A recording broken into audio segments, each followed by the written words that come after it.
Good afternoon, everybody. I'm Jonathan Hill, and I have the honor and privilege of serving as Dean of the Seidenberg School of Computer Science and Information Systems. And we are presenting to you from one of the true crown jewels in Seidenberg's roster of programs, and that is our wonderful cybersecurity program. October is, as you all know, Cybersecurity Month, and this week is Cybersecurity Education Month. And for nearly 20 years now, the Seidenberg School has been an NSA-accredited Center of Academic Excellence in Cybersecurity Education.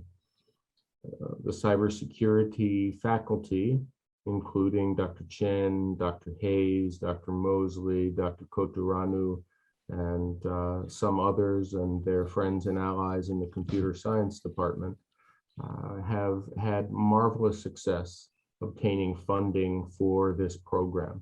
And they are, as a team, through Dr. Chen's leadership, the largest federal grant getters in the history of Pace University, with more than $15 million accrued. And just this summer, we were notified that their application for a grant from the National Science Foundation to fund cybersecurity education was approved to $3.8 million, which largely goes to scholarship funds for undergraduate, master's, and PhD candidates to go into the field of cybersecurity and to hopefully one day become cybersecurity educators.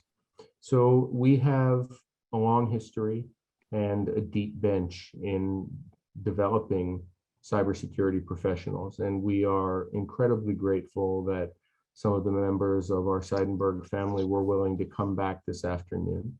And we wanted our celebration this year to really be a focus on our alumni. We are incredibly proud of those of you who have come through our program, and many of those that you'll hear from today were pioneers along with our faculty. They were here in the early days of the program and have been part and parcel of what's taken us from being a strong regional program to a truly national program. And they will be part of that success as we continue our meteoric rise to being an internationally prominent program. And we are incredibly grateful to our faculty host today, Dr. Darren Haynes, Dr. Li Chao Chen. And I just want to thank you again, our alumni, Pierre, Michael, Daniel, and I believe we have some others who will be joining later to talk. And with no further ado, I will turn it over to the czar of computer forensics, the one and only, Dr. Darren Haynes. Great to have everybody here, and great to see many faces that I know. And I think we'd like to just begin with Dr. Chen, maybe going through some of the bios of our panelists. So thank you, Dr. Chen, and thank you, Dean Hill, for that wonderful introduction. Thank you, Dean Hill, and thank you, Dr. Hayes. I'm really grateful that today 4 of our alums from 10 years ago, 5 years ago, and some of them graduated last year, agreed to join us for the panel to offer their experience and what they learned in the past couple of years, and then their experience at Pace University. And I hope this will be truly great learning experience for all the students right now are still in school. So first of all, I would like to introduce 4 of them, and we know them very well, but I think that I will still read through their bio so that everybody join can know what they have achieved in the past. So first of all, I have Mr. Michael D'Angelo here. Hello, Michael. So Michael D'Angelo is a director of forensics operations, practice at Driven, and Driven is a litigation support and consulting firm that provides end-to-end electronic discovery and computer forensic services to law firms and corporate counsel. And Michael has 10 years of experience in digital forensics and information technology investigations and project management. He also has extensive experience with large-scale corporate matters, as well as in-depth government and law enforcement experience. In addition, he is a digital forensics expert in local, state, and federal court. Mr. D'Angelo is also recognized as a subject matter expert in mobile devices by the U.S. Department of Defense. All right, so the next person I would like to introduce is Pierre Jepson. Pierre is a senior associate at Ancora Consulting Group based in New York City. And he has 4 years of experience working in the threat intelligence and computer forensics field. Prior to join Ancora, Pierre is a student at Pace University NYC campus, where he was responsible for maintaining a computer forensics lab on campus and conducting research experiments on popular peer-to-peer mobile applications. Before his time at Pace, Pierre was an infantryman in the United States Marine Corps, stationed at Camp Lejeune, North Carolina, as a member of the 3rd Battalion 6th Marine Regiment Kilo Company. All right, so our third panelist today is Daniel Walker. Dan is a senior intelligence analyst assigned to the Homicide Bureau at the Bronx District Attorney's Office. He primarily assists on homicide cases, but often assists on non-fatal shoots, fires, and other gang-related cases. Prior to joining the Bronx District Attorney's Office, Daniel started at the Manhattan DA office as a technology analyst, conducting a variety of tests, including, but not limited to, social media searches, video compilations, cell brite extractions, testifying in court, and grand jury. While at Pace, his interests of government and forensics started, and he was fortunate to have internships at DHS, DOJ, that helped him to jumpstart his career. And our last guest today is Jasmine Washington, and she is a recent graduate working for the Department for the Defense Information System Agency and an IT combat support agency as a computer scientist within the requirements and analysis office. And she also interned in the office during the summer and winter breaks of 2020. And before joining DISA, Jasmine was a student at Pace University and a cyber core scholar. And during graduate school, she worked as a teaching assistant under Dr. Chen and Professor Andrea Cotorino at Pace University, and had won a prize at the graduate level for Best Student Research Poster at the Women in Cybersecurity virtual conference in 2020. All right, so we have all heard about these great achievements for these 4 alum.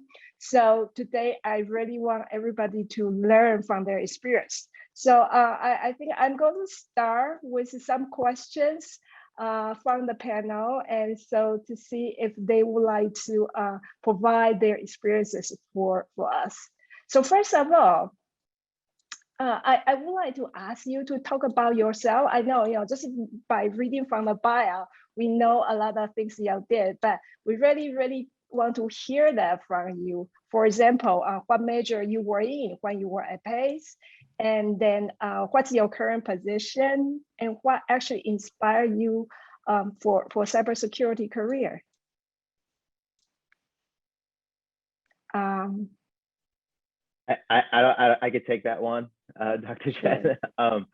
So my undergrad, I studied criminal justice. That was my major, but I had minors in information security and information assurance.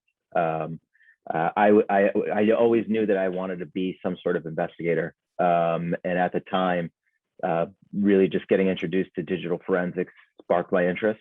it already, I already had the passion for investigations, and combining it with the technology portion really made me want to go further in that career. Great, thank you. Daniel, would you like to talk a little bit about where you started? Yeah, so while at Pace, I did a Bachelor's of Arts in Computer Science with a double minor in Mathematics and Information Technology. Then I went on and I pursued a Master's in Information Systems with a concentration in Information Assurance, which is basically cybersecurity. So for me, I knew I wanted to do something in cybersecurity, but while I was at Pace, I was undecided. And then when I took a computer like science course, where I think it was like computer forensics, I forgot the exact name of it. That's when I knew that I wanted to get into digital forensics. But then also when I did a internship with DHS, and I was actually able to see the lab and see what the guys were doing, that really sparked my interest and allowed me to try to pursue that as a career. Great, thank you. And Pierre, would you like to talk a little bit about you? Sure, thank you. Hi, everybody. Thanks for having me here. So as stated before, I'm Pierre. I was a student here at Pace. I actually just graduated in December. So if you need information about what's going to happen right after you finish, what happens when the real world starts, for sure, ask me. But I was an IT major. I focused in computer forensics, and I minored in criminal justice and information assurance. So right now, my current position, I work for a consulting firm called Ankara, which is all over the world, but I'm stationed out of New York City, and I'm a senior associate doing computer forensics. Honestly, Dr. Haynes will tell you, when I came to Pace University, I was like a lifer Marine. I got medically retired kind of like all of a sudden, so I had to get out, and I didn't really know what to do. So I came to school, I used my GI Bill. I was kind of like in limbo, right? And I had one conversation with Dr. Haynes. He told me to take his mobile device forensics class. I took that, and it was so much fun. And he asked me to work for him in the lab after that, and the rest is history. Excellent. Thank you. So I'd like to ask the panel, our esteemed panel, if you could tell us, looking back, were there any kind of projects or any kind of interactions with staff or faculty at Pace that kind of, looking back, helped you in your career, or any classes that you took, for example, that you think were particularly helpful? Michael, would you like to start?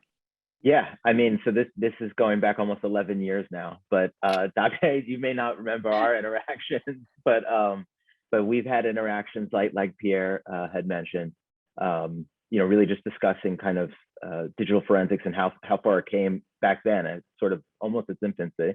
And that was really interesting to me, seeing the tools that were coming to market, seeing the things that we were able to test, play with.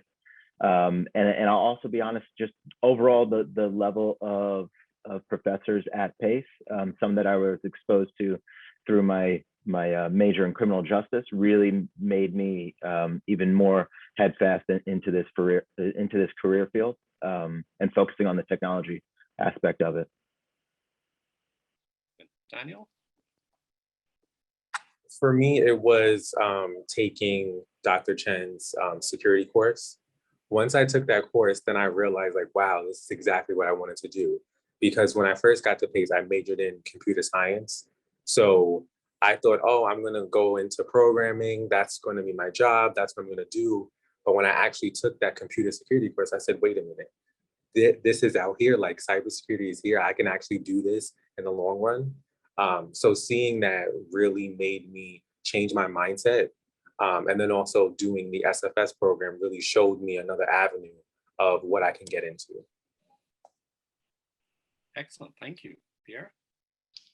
Yeah, so when I first started working for Dr. Haynes, he said, I want to do some research on peer-to-peer mobile applications, specifically dating apps. So we did Tinder, Grindr, Bumble, the works, right?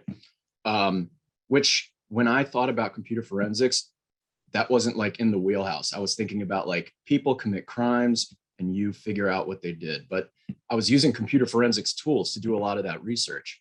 And interesting enough, so the company I work for now, Ankara, they scored a huge contract with Facebook last year, helping their electronic data misuse team to investigate cases of scraping, which is like this kind of gray area.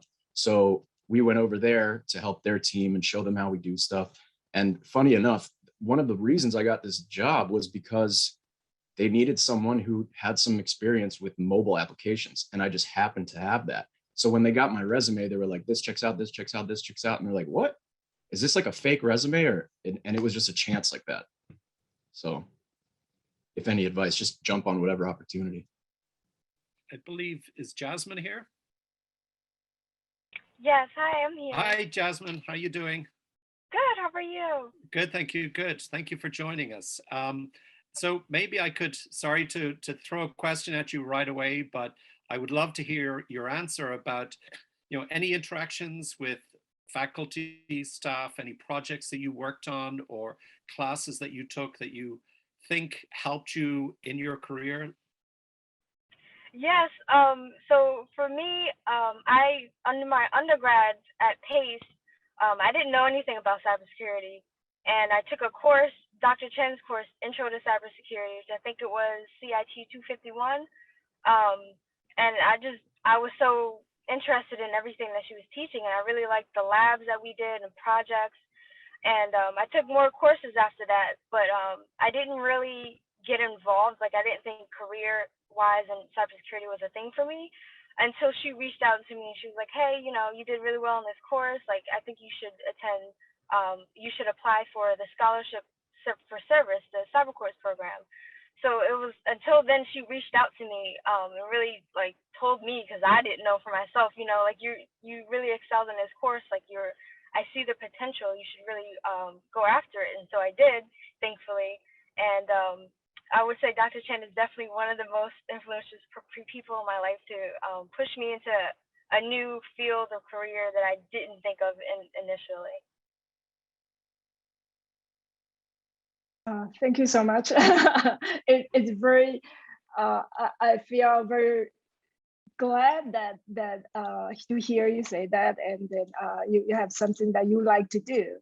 So I think from forward view, we understand that you got a lot of different things from the university and inspire you to go on this career. So now you are actually in your current position for a year or 5 or 10 years now. So is there anything like what you learn from, get in the field and then for things that you do, what do you think would be the most significant cybersecurity problem right now in the industry or in the government? Maybe you can tell us and to let the student to think about it, what are the cybersecurity problems that they should really start thinking about? Yeah, definitely. One of the trends I've been noticing is like supply chain risk. Being aware of what third parties you're connected to and how they are secure is a really important topic. And I think cybersecurity overall, there actually has been an executive order about that. If you're into like government executive orders and what history there is for cybersecurity, so that's one big thing I would say. And then another trend, at least in cybersecurity, I would say would be ransomware attacks. We see that really relevant now that we're doing telework and we're working from home, and we're doing this education at home. So it just widens that attack vector, mostly on like VPNs and anything how you connect over the internet. We can see the ransomware attacks go up exponentially. So just having that data security and data awareness, things of those sorts, is definitely a cybersecurity trend. I would add on to that a lot of those attacks on critical infrastructure and supply chains are ransomware attacks. It's quite the hot ticket right now. Yeah, absolutely. I would also add in phishing emails, because I know that is still prevalent today. Like, I know a lot of people probably think, oh, maybe it was done 5 years ago, but no, today it's still happening. people are still clicking on links. You would think people would learn from all the training that goes on each year, but no, it's still prevalent today. So great answers, and thank you so much, panelists. So I guess the next question really talks about certifications, continuing education, skills that you think are required beyond the classroom. What kind of advice would you give to anybody who's looking to get into a career in cybersecurity or into digital forensics? What kind of skills would you say that people should think about developing, or conferences they should attend, or maybe certifications they should consider? From my standpoint, I think Pierre might actually agree. From the consulting world, I think a lot of the most talented analysts from a consulting standpoint have a good combination of personal skills as well as technical skills, and the certifications certainly help with that. But there's a fine line where you can become overly technical, and some things are, you might be better suited for, like I used to work in the government. Government investigations can usually get really technical, very advanced. Consulting, sometimes you're working with businessmen, so a combination of personal skills with those technical skills, always great. But certifications, as a hiring manager, I do look for certifications. Again, there could be good and bad certifications, so it's really kind of vetting from industry professionals and those that are actually in the field to see which ones are going to be helping their career trajectory the most. Sometimes, with certification bodies, they'll actually issue roadmaps. So the job that you want to land, they'll show you a roadmap on how to get there. And those kind of pathways probably are usually best. Daniel, would you like to add to that? Yeah, I mean, I would say from not a consulting background, because I know Mike and Pierre, they have that, but from like a local government background, you don't really need certifications because a lot of things you will learn on the job. So for instance, I came into my job at the Manhattan DA's office with no certifications. I had the experience, the technical experience from school, but I didn't have any certifications. While I was at the Manhattan DA, I learned and I got all my certifications needed to testify in the grand jury and court. So if you do like a local government, just keep in mind that you will get those certs. So don't stress out about it now. Yes, it does look good. And yes, it does boost up your resume, but don't stress out about it. If you don't have it, you can always find a job somewhere. I would second Daniel's opinion on that. I personally think that experience replaces everything else. So I would second Daniel's opinion on that. Agreed. I mean, you can have every certification under the sun. Something that Dr. Hayes taught, he harped this in the class all the time, is like a huge part of computer forensics is reporting, being able to take what you found and put it on a piece of paper so that a lawyer who's not a cyber person can pick it up and at least understand what you're doing. So if you have 20 certs, but you can't write, that's a big problem. That's not going to get you the job. So again, just like agree with everybody. I mean, they are important. I would say get the certs that you want, that you're interested in, cybersecurity and computer forensics and computer science in general. The way to get good at it is to really understand computers. So if you get, start with your A+ and then do Sec+ and then Net+, and you'll become a computer specialist just that way on your own. So, but there are some really cool ones, but make sure the organization you're going to prioritize them. Because like at Ankara, I didn't have any certs when I came, and they didn't care about that. They cared about my experience, my ability to communicate. So that's, again, I'm just agreeing with everybody. Thank you. And we do have a question from Harish Rao, and then we'll come to Jasmine if you want to add into this conversation as well. So Harish, would you like to unmute? Yeah. Okay. Good afternoon, everyone. Thank you for hosting this cybersecurity information. So my My major is in accounting. I'm at Space and I'm a junior here. I have like 2 more years to finish. So as a like I'm not anything related to IT or computer science or even cybersecurity, for just like basic as a knowledge, so we can save myself not doing anything, or as Mr. Daniel mentioned, that not clicking any website that put you in that spam or anything. So as a non-IT field person, what are the basic at least knowledge or not any certification or any scores that we can look or enroll through PACE or like outside courses that for our understanding, which help us to understand better? That's question to all the panels. So whoever want to please support. Yeah. that.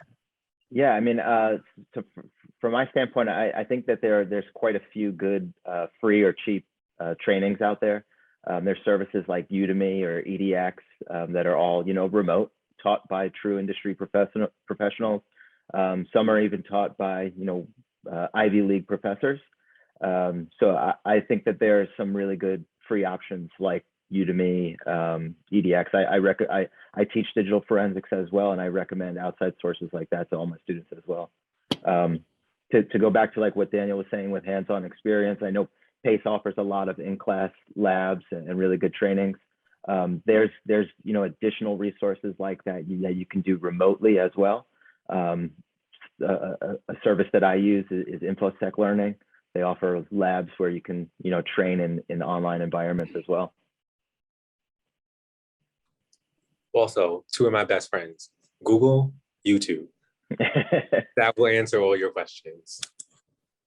Yeah, absolutely. And feel free to reach out to Dr. Chen or myself and, you know, come take a look at one of our security or forensic courses as well. I mean, I think that no matter what your major is, you can only benefit from taking an IT course at Seidenberg. So we'd love to talk to you, to tell you what we can offer and tell you about our labs as well, because that's where we offer a lot of hands-on training also.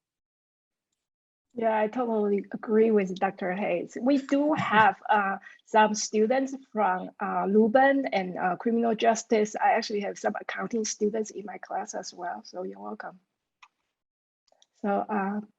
So in addition to certification, I do Sorry, yeah, sure. Dr. Chen, I neglected Jasmine on that last Oh, question. okay. Sorry, Okay. Jasmine. Sorry. Yeah, sure.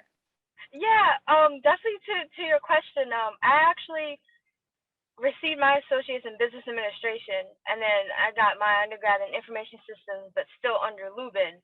So I still had a lot of that business background, and I didn't really delve into that computer science, information technology realm until later in my academic career. So coming from like from that business realm, it can be like overwhelming. Like, I don't know, you know, like what are they talking about, cybersecurity, you know?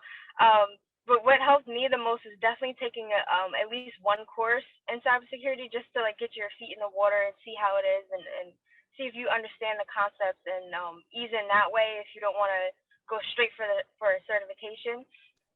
And for certs, I have Security Plus under my belt through going to PACE and my master's. And I think that was really helpful for me because it kind of laid a foundation of what I've learned throughout the years and what I've been learning throughout my different experiences. And that's really a foundational thing, at least in the government, federal wise. Certain positions do require a certain certification depending on what you're doing. So definitely look out for that if you're looking for jobs. Make sure you read the requirements, because they may say, hey, you know, we at least require Security Plus, or like the basic ones like Network Plus. So I definitely will look out for that. But other than that, I wouldn't look at a certification roadmap and like dedicate yourself. You have to get everything else and then apply for a job, because a lot of these jobs, like everyone said, they don't hire you based off of your cert alone. They'll look at your experience, and then that certification could come later. They may pay for it for you. So that's always something to think about. Thank you.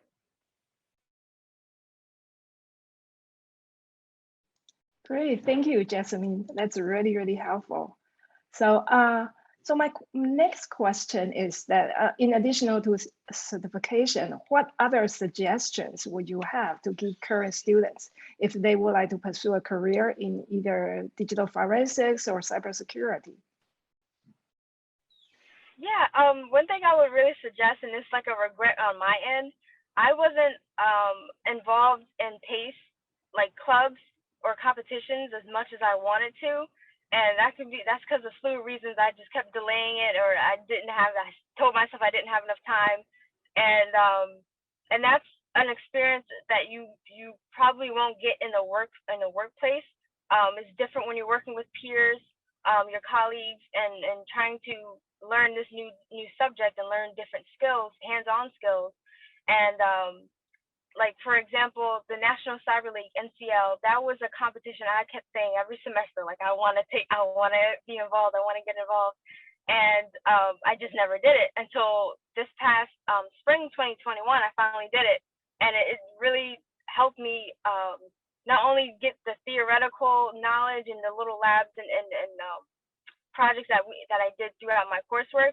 It was a little different to do it in a competition setting. You know, you have a timer, you have only a set amount of attempts. Like, it was a different experience in the classroom. So I would really encourage you guys to take that first step and really get yourself involved on campus with cybersecurity, and don't be afraid to, take chances like that. Take the competition. You know, you might tell yourself, oh, I have a test, like I can't do, both at the same time, but like, just do it.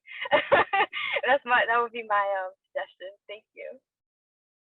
I would second that sentiment. Exposure is key. I've been working for almost 12 years now, and I still try to do as much as I can. If the opportunity arises, it's great exposure, even while still in school. Say yes to those clubs, say yes to the competitions. And my other piece of advice would be, reach out, take advantage of all the resources that PACE and the broader community are going to offer.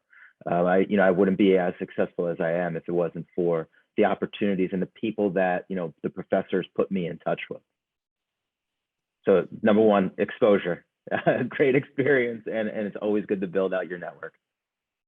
Agreed. And just to go off that, use the tools that you have, right? So when I worked for Dr. Haynes for like 2.5 years, and I could probably count on both hands how many times like a stranger just showed up and was like, hey, I want to check out the lab, and can you show me what's going on? It was mainly just like students who had to do their research projects and you'd use the lab. But the lab is up there, at least when I was there. I don't know what the status on it is now, for anyone who could just walk in.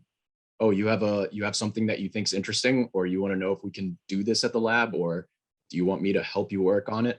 Those are all possibilities. And that's like a tool that you have access to that costs a lot of money, that on the outside, no one's going to get access to that kind of infrastructure.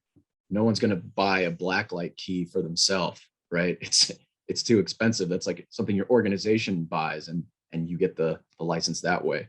So definitely use the tools. I'm not going to say make friends with your professors, but get to know your professors.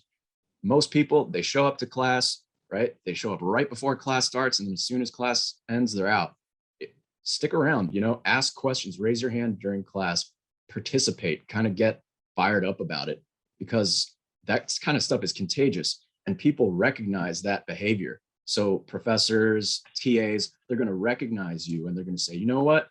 I had a project. I've been looking for someone to do this, and I think this might be a person worth asking.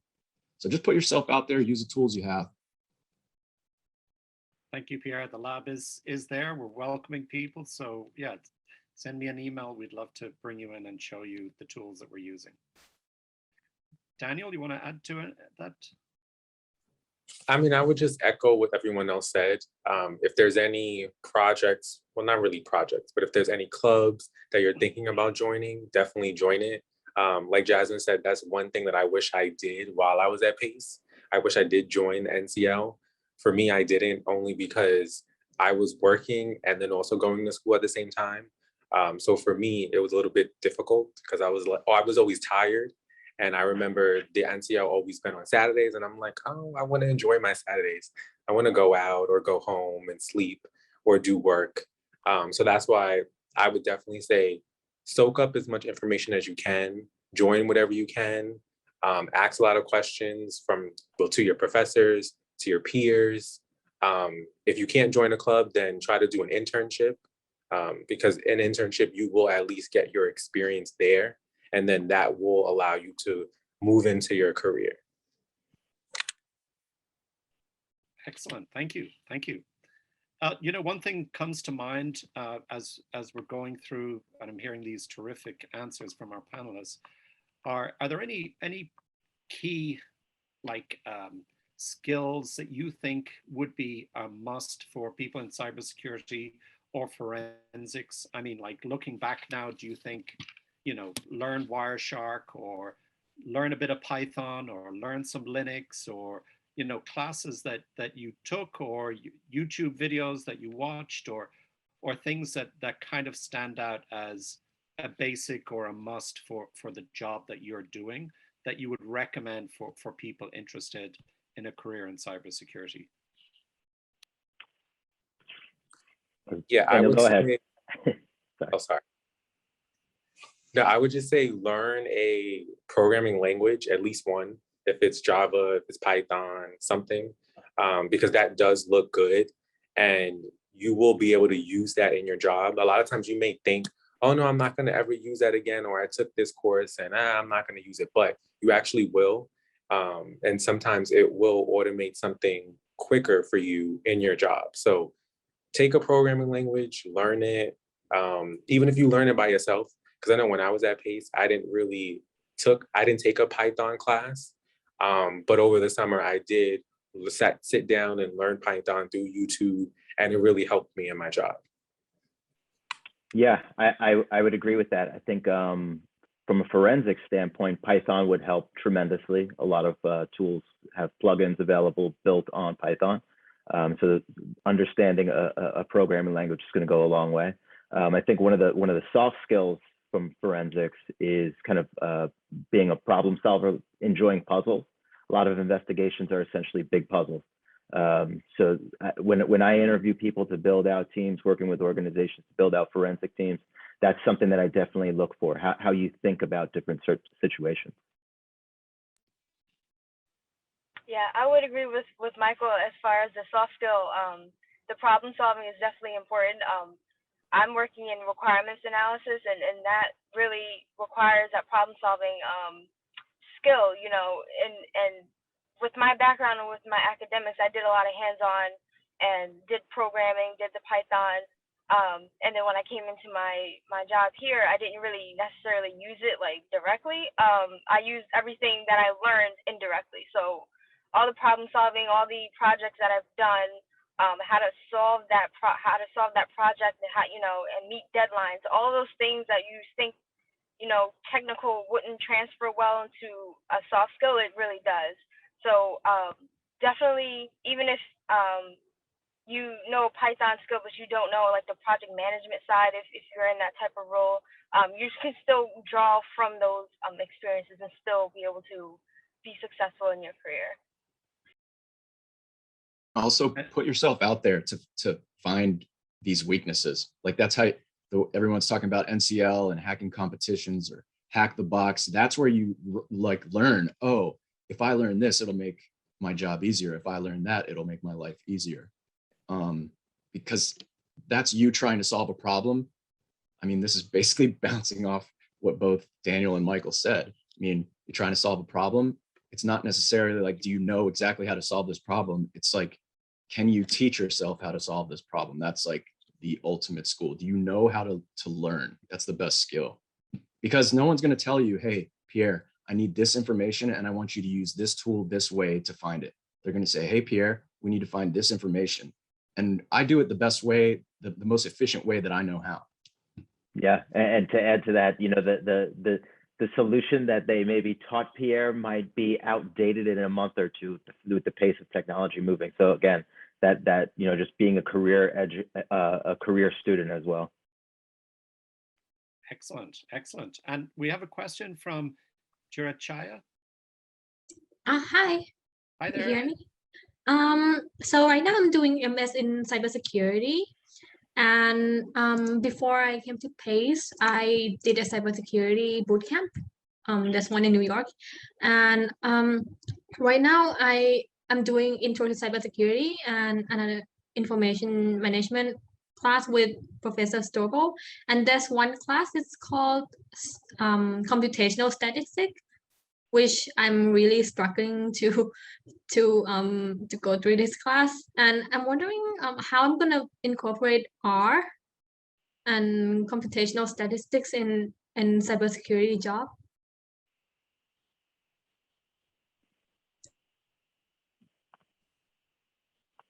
Anyone want to tackle it? Yeah, I don't have experience myself with it, but from what you're saying, that definitely sounds like something you would be in more of like a big data analyst or data analyst type of role where you would ingest a lot of that data and analyze it in a way that you can tell a story about it or you can figure out a problem with it, right? So definitely don't think that those skills aren't useful in cybersecurity. They definitely are. You just have to look more towards like big data platforms, that type of job titles or job careers or series out in cybersecurity. Yeah, I think, and there's definitely a trend towards that. I think, I know I'm familiar with Ankara, Pierre's employer, working in the e-discovery space. It's definitely trending towards that. So, having exposure to it's great. I don't work much in it, but from a overall big data standpoint, that's that's the future. Yeah, so it's like a mandatory bridge course that I have to take no matter what. So I'm just really curious how I'm gonna use this in my job. That's why there's other things you have to do besides cybersecurity. So statistics, like when you're just like an operator and you're just investigating, but eventually you're going to move up. And once you get into like a project management type of role, you're going to need to be able to ingest and read and tell the client or whoever you're working for, like what all of this means. And I mean, stats, I hear you. It's really hard. But it's actually applicable, and it's applicable to a lot. And it's not just like actually doing cybersecurity. It's also some of those soft skills that Michael was talking about. Yeah, the problem solving is a big one because, as Pierre mentioned, somebody's going to ask you to find an answer, and you're going to have to think about the tools that you have and how you solve problems in the past. So it's not always just about the tool. I'm sure you're learning a lot of problem solving skills from Professor Strobel as well. Yeah, thank you. I have one other question, if that's okay, Dr. Chen, or did you want to ask? Yeah, so one of the questions I wanted to ask is, when you interviewed for a job, what do you think helped you get that job? Even if it's, how you think that you dressed appropriately, you think that your resume looked good, you think that you had the skills on your resume. And I'd also like to ask that from the perspective of a hiring manager like you, Michael. So not just, how you impressed somebody at the interview, but also what you look for in a candidate. Yeah, I mean, from my standpoint, when I was first hired for my very first position, I think maybe what helped me most was my urge to want to learn. I think it's kind of a reoccurring theme today. Not knowing much and really just want to be immense in everything that was happening around me. I still, as a hiring manager, think that that's what I look for. I want to find analysts or investigators that admittedly, don't know the full breadth of what's out there, and they want to get their feet wet even more. They want to be exposed. They want to delve into new topics and continue to learn. So that's, I think, what helped me most, and definitely something that I look for a lot. the ability to go outside of your comfort zone. I think what was for me, so I just got hired in January.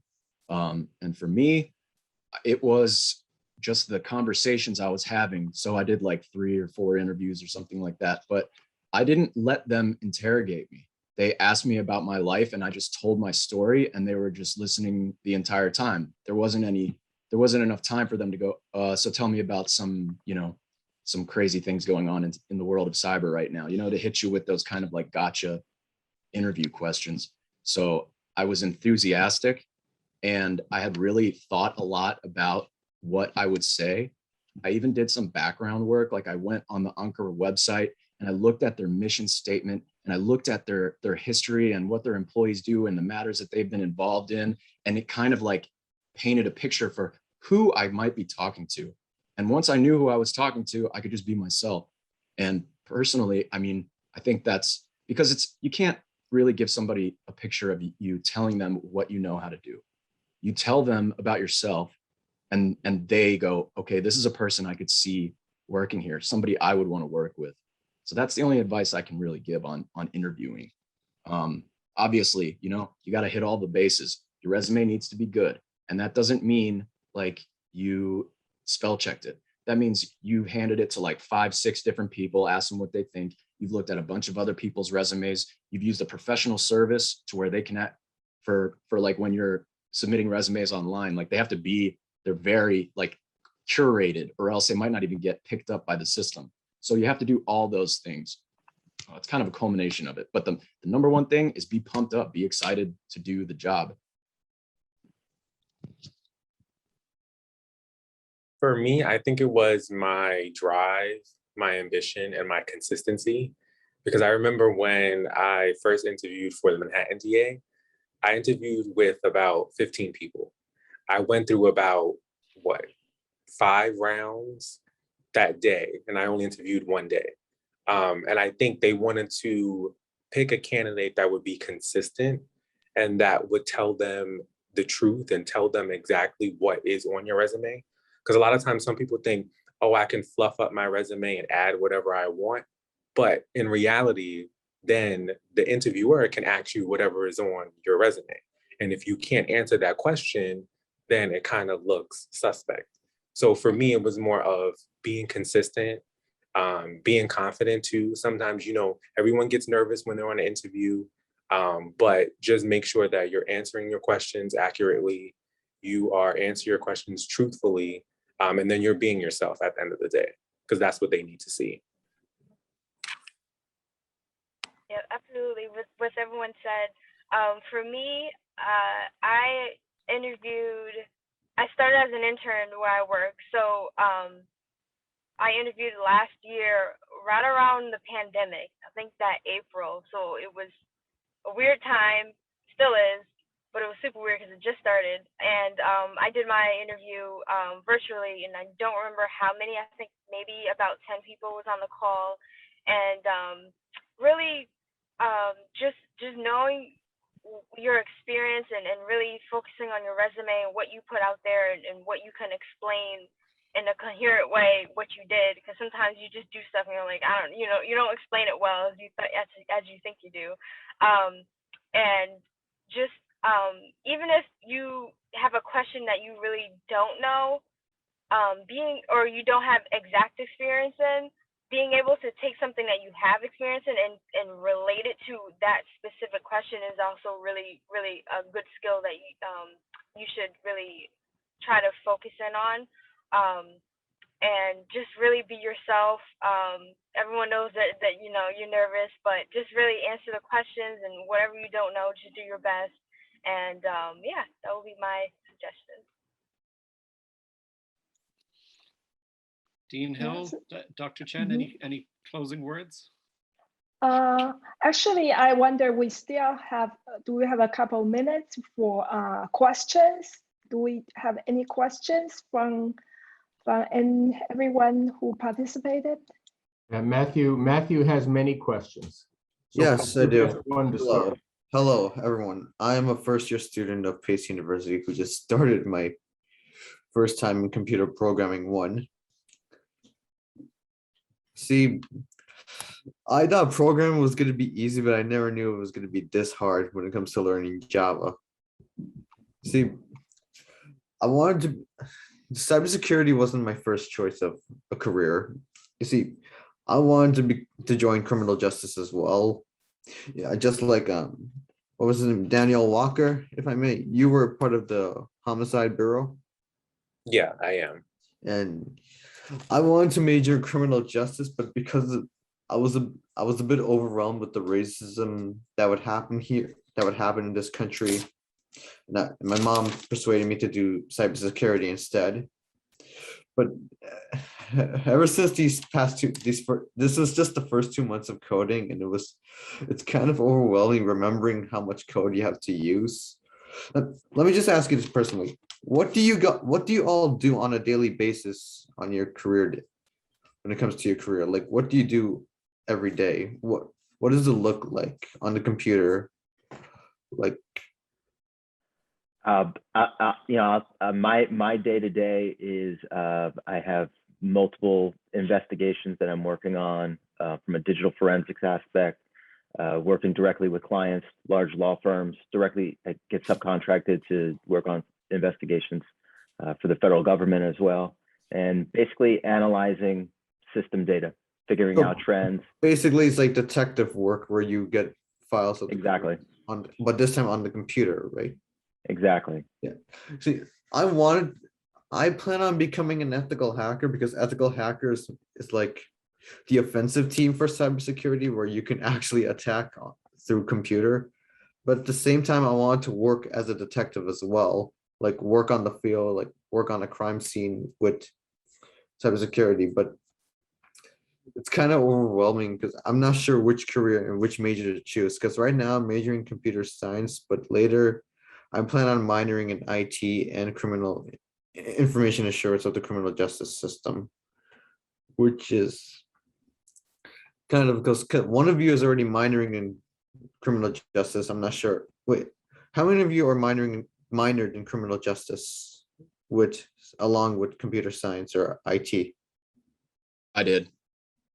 Criminal justice was my major. I see.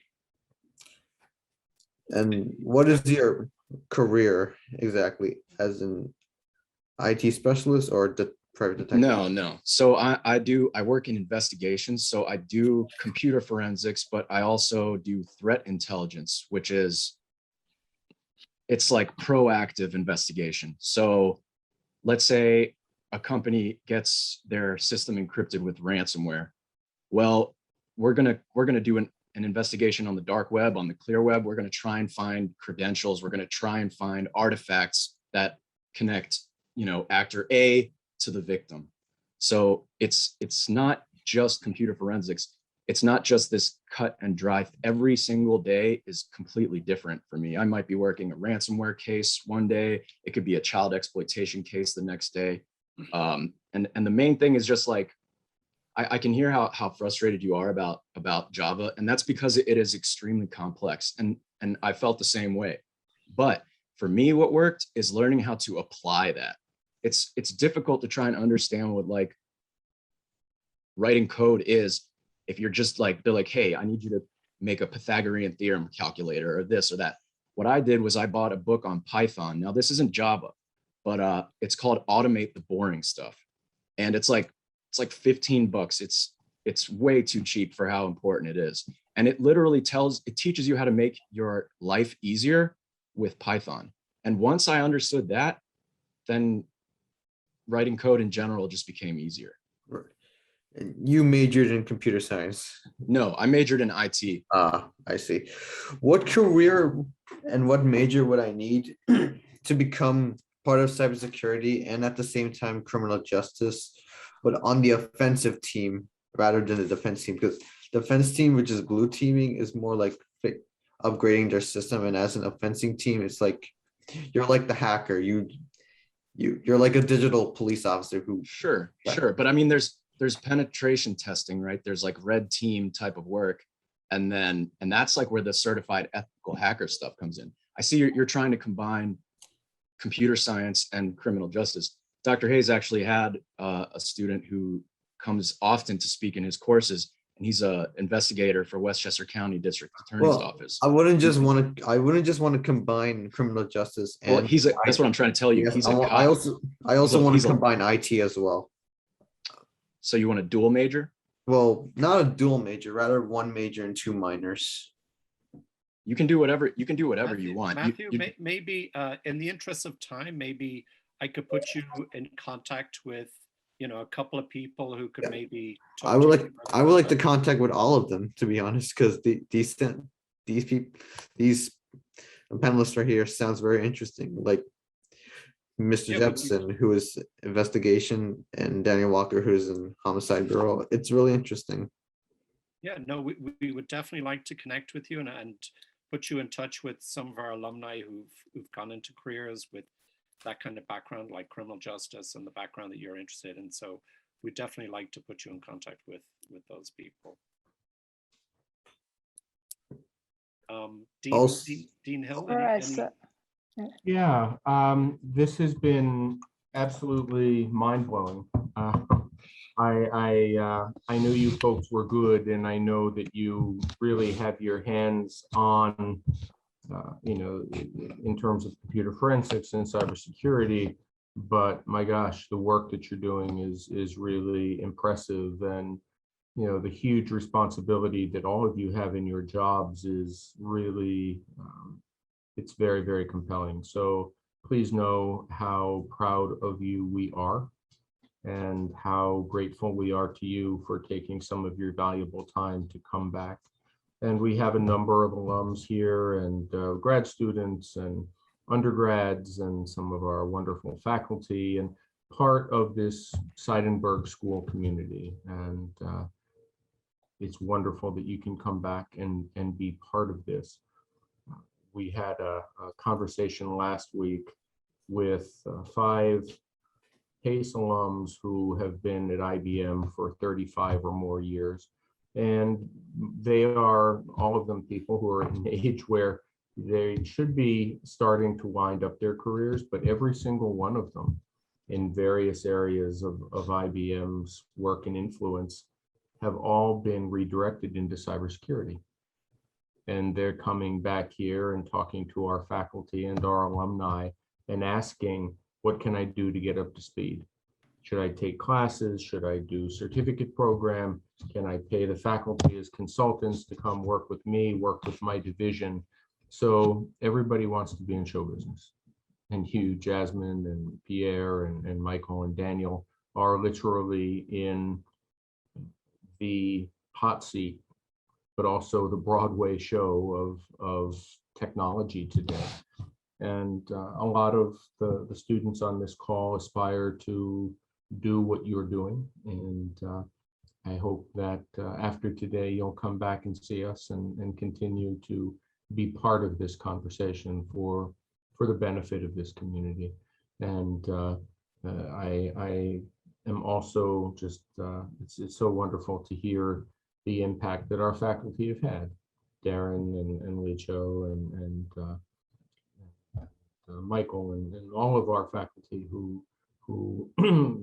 also are committed to making this country a more secure place.